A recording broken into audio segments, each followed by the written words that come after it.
Hi, welcome to week 11. This week I'm doing my book review on a modern fantasy book, The Enormous Egg by Oliver Butterworth. The book is set in Freedom, New Hampshire, and New Hampshire is where I grew up. When I was in the fourth grade, my teacher read this book aloud to our class, and I've loved the book ever since.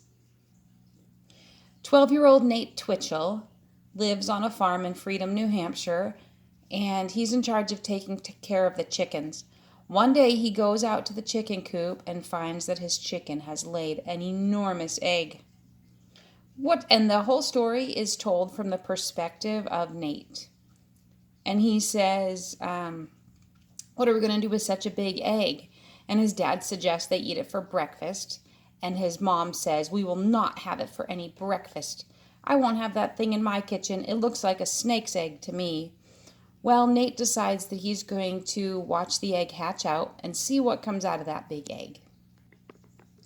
Chickens turn their eggs to keep them warm, but the egg was so enormous that the chicken could not turn that egg. And the hen needed a lot of help, so Nate filled his days by running to the hen house and turning the egg for the hen several times each day. While Nate was taking care of his egg, he met a scientist named Dr. Zimmer. Dr. Zimmer is one of those summer people that come up to New Hampshire to escape the heat during the summer. And Nate shows Dr. Zimmer the egg. Dr. Zimmer turns out to be a paleontologist. After 5 weeks, Nate really has given up on the egg and he feels like it probably isn't going to hatch. But Dr. Zimmer tells Nate that just hold on a little while longer. He thinks the egg will hatch. Days went by, and then one morning, out of the egg hatches a tiny little creature, sort of looking like a lizard, but with 3 little points on his head. Nobody knows what it is, so they call Dr. Zimmer. Dr. Zimmer comes running to see what it is and decides that it's a triceratops.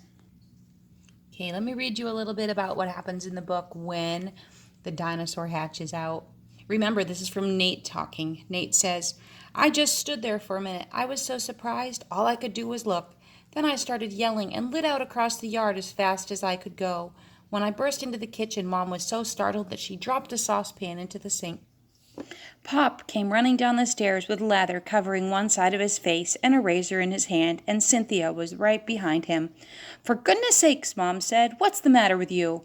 It's alive, I shouted. It's alive, and it moves around, and it wiggles its tail and its horns, and it looks like a lizard, and it doesn't have any fur.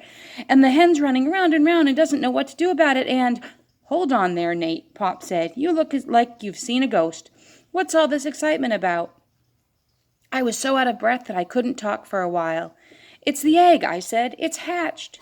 What? Pop shouted. It did? Why didn't you say so? And he ran out the door and down the steps, still holding on to his razor. I grabbed Mom's hand and pulled her along, and Cynthia was just ahead of us. She'd forgotten to put on her shoes, and Mom was saying, all this excitement over an egg. My goodness. When we all got out to the nest, Pop was leaning over, looking hard at it.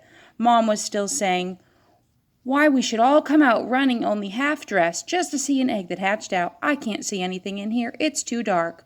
Well, why don't you bring it out here so we can take a look at it, whatever it is. As the story goes on, they weigh the dinosaur, measure him, and decide to take care of him. They decide to name the little triceratops Uncle Beasley because they feel he has some resemblance to the mom's real Uncle Beasley. Taking care of a dinosaur is not an easy job. But Nate does it. He takes Uncle Beasley for walks, gets Uncle Beasley grass. But then the reality sets in that winter is coming and Uncle Beasley just can't stand the cold. What's Nate going to do with a dinosaur in the middle of the winter? You'll have to read the book to find out what happens to Nate and Uncle Beasley.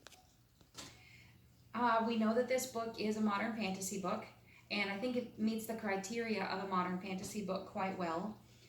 It suspends disbelief, is one of the things to review a modern fantasy book by, and the book is believable. The setting is very realistic of a little farm town in New Hampshire, and it just has a couple elements of fantasy in there with hatching out a real dinosaur and being able to raise a real dinosaur. It's low fantasy because it takes place on our current Earth, and it just when you read it, it just seems like one of those things that really could happen. The author does a really good job of making it seem like something that could actually happen. It's an old book, but I'm sure with a little searching online, you could find a copy. It's wonderful, fabulous. I love it and encourage you all to read it. Thank you.